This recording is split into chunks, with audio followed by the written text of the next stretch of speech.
Sheikh chilli बहुत ही गरीब परिवार से था। वह पढ़ाई लिखाई में भी बहुत कमजोर था।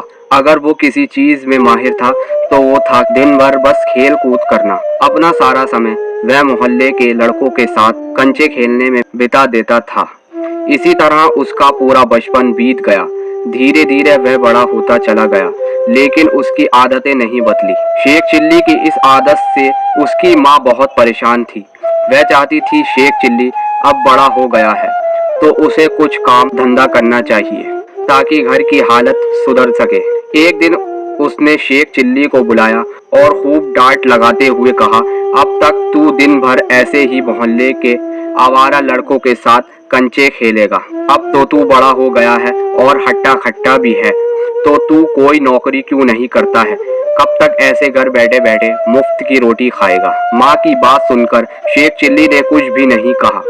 वह चुपचाप उनके आदेशों का पालन करते हुए अगले दिन नौकरी की तलाश में दूसरे गांव के लिए निकल पड़ा। शेख चिल्ली की माँ ने उसके थैले में रास्ते के लिए 7 रोटियां बांध दी। उसके बाद शेख चिल्ली आगे की ओर निकल पड़ा। शेख चिल्ली ने आधा ही रास्ता तय किया था कि उसे भूख लग गई। वह एक कुएं के पास ठहरा और अपने थैले से रोटियां निकाल कर खाने के लिए बैठ गया। माँ की दी हुई 7 रोटियों को देखकर वह कहने लगा, 1 खाऊं, 2 खाऊं, 3 खाऊं कि 7 को खा लूं। संयोग से उसी कुएं में 7 परियां भी रहती थीं। शेख चिल्ली की खाने वाली बात सुनकर वह घबरा गई। उन्हें लगा कि वह उन परियों को खाने की बात कर रहा है। डर के मारे वह 7 परियां कुएं से बाहर आईं और शेख चिल्ली से विनती करने लगी कि वह उन्हें न खाए। परियों ने शेख चिल्ली से कहा, हमें मत खाओ, हम तुम्हें एक जादुई घड़ा देंगे। उस घड़े से तुम जो भी मुराद मांगोगे वह पूरी हो जाएगी। शेख चिल्ली ने परियों से जादुई घड़ा लिया और फिर वापस अपने घर आ गया। पहुंचकर उसने अपनी माँ को परियों वाली बात बताई। माँ ये सब सुनकर हैरान थी। उसने सोचा क्यों ना परियों द्वारा दिए गए जादुई घड़े को आजमाकर देखा जाए। माँ ने घड़े से ढेर सारे पकवान की इच्छा मांगी। इतना कहते ही उनके सामने तरह तरह के पकवान थालियों में सज गए। दोनों ने उस रात भरपेट खाना खाया। इसके बाद शेख चिल्ली की माँ ने उसे जादुई घड़े से ढेर सारा धन मांगा और दोनों अमीर हो गए। ये सब देखकर शेख चिल्ली की माँ बहुत खुश थी, लेकिन उसके मन में डर था कि गांव वाले उसके मूर्ख बेटे से उनके अमीर होने का राज ना उगलवा ले। तभी शेख चिल्ली की माँ को एक तरकीब सूझी। वह बाजार गई और ढेर सारे बताशे खरीद लाई। फिर घर के छप्पर पर चढ़कर उसकी बारिश करने लगी। छप्पर से बताशे की बरसात देखकर शेख चिल्ली खूब खुश हुआ। उसे लगा ऐसा उस घड़े की वजह से हो रहा है। उसने ढेर सारे बताशे खाए। अमीर बनने के बाद शेख चिल्ली व उसकी माँ के रहने के तौर तरीके भी बदल गए, जिसे कुछ ही दिनों में गांव के लोगों ने भांप लिया। गांव के लोग सोचने लगे कि अचानक ये इतने अमीर कैसे हो गए।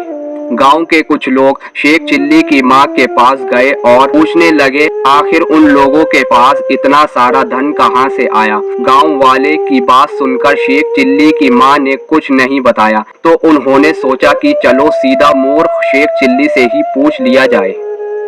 एक दिन मौका मिलते ही गांव के लोगों ने शेख चिल्ली को बुलाया और उससे पूछा कि आजकल तुम्हारे रंग ढंग कैसे बदल गए हैं। इस पर शेख चिल्ली ने उन्हें परी और जादुई घड़े वाली सारी बात बता दी। शेख चिल्ली की बात सुनकर गांव वाले उसके घर पर गए और जादुई घड़ा दिखाने के लिए कहने लगे। इस पर शेख चिल्ली की माँ ने कहा कि उनके पास ऐसा कोई घड़ा नहीं है। माँ ने कहा, तुम लोग तो जानते ही हो कि मेरा बेटा मूर्ख है, ये तो दिन में भी सपने देखता है। ये सुनकर शेख चिल्ली ने जोर देते हुए कहा, माँ याद करो, मैंने तुम्हें ही वो जादुई घड़ा दिया था, क्या तुम भूल गई? उसी घड़े से तो हमने रात में ढेर सारे पकवान खाए थे और फिर हमारी छप्पर से बताशे की बारिश भी तो हुई थी। ये सुनकर उसकी माँ ने हंसते हुए कहा, लो अब बताओ कोई भला छप्पर से भी कहीं बताशे की बारिश होती है। अब गांव वालों को भी शेख चिल्ली की माँ की बातों पर यकीन हो गया था।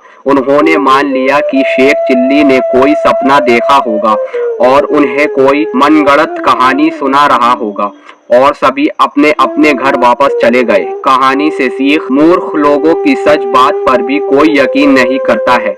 इसलिए उम्र व जरूरत के अनुसार खुद की कमियों को दूर करना चाहिए और होशियारी का हुनर सीखना चाहिए। कृपया ऐसे ही वीडियो सुनने के लिए चैनल को सब्सक्राइब जरूर करें।